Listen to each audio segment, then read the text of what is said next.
What is up, guys? We're back with another video, and today we're checking out this CPU cooler right here. This is the Scythe Mugen 5 rev.c, and we actually took a look at the original Mugen 5 all the way back in 2017, and we really liked it. Here we have a new fan, new mounting system, but you get the same single tower design. So let's go ahead and take a look.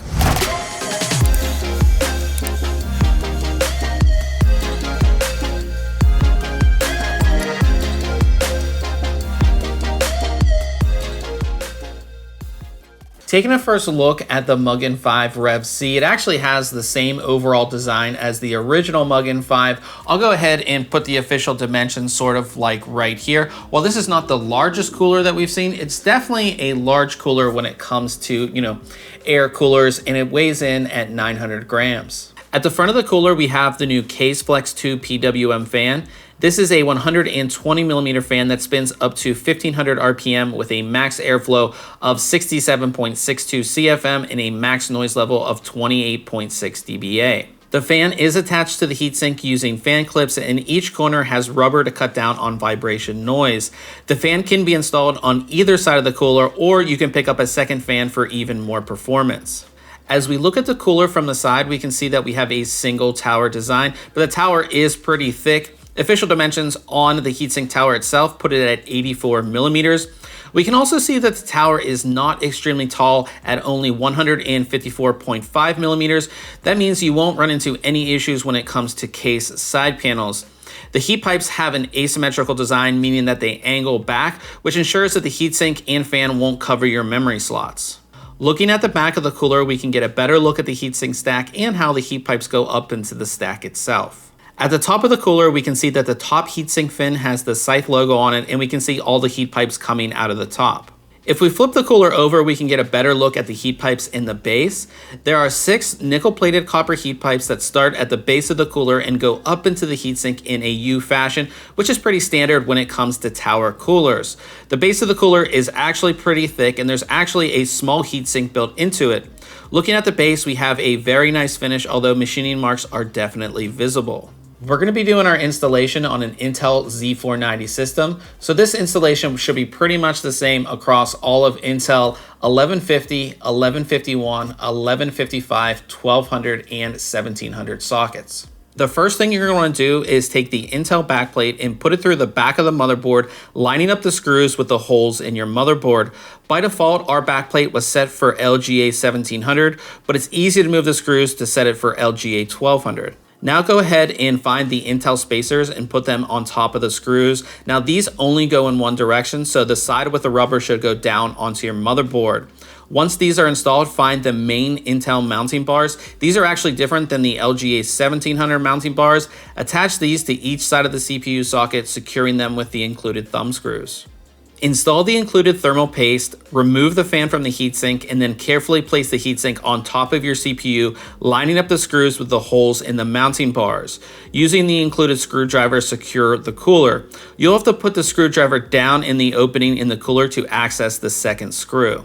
Finally, go ahead and attach the fan using the included fan clips, and be sure to plug it into the CPU fan header on your motherboard.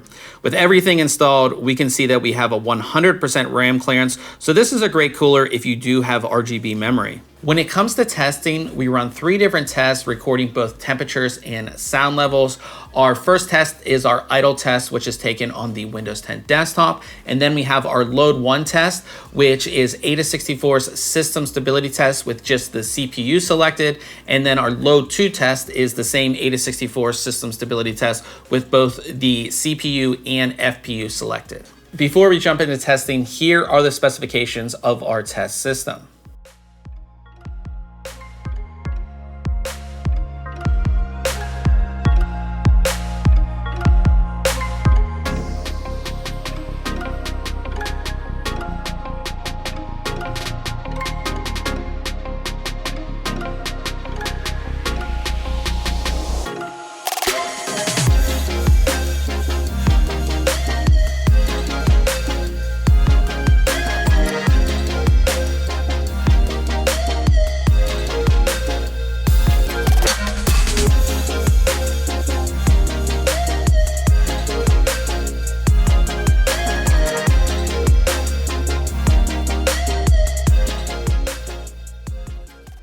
So at the end of the day, I think Scythe really has a great cooler here in their Mugen 5 rev.c. Now, in our first load test, actually, it kind of was in the middle of the pack, but in our second load test, which is the more intense load test, it actually was our third best cooler, which I think is really good, considering that this is a single tower, single fan cooler, whereas the other coolers that perform better are dual tower, dual fan coolers, and they're much, much bigger. So being that this is a single tower cooler, it's actually extremely easy to install. We went through installation, no problem, super, super easy. You know, and one thing that's really great about this cooler too is those big air coolers, they typically cover your memory. Here, our memory is not being covered. So if you do have RGB memory, you shouldn't have to worry about it being covered up by your CPU cooler. Also, because we have a single fan, the fan is extremely quiet as well, so this thing's not gonna sound like a rocket ship taking off or anything like that. And I think one of the best things that this cooler has going for it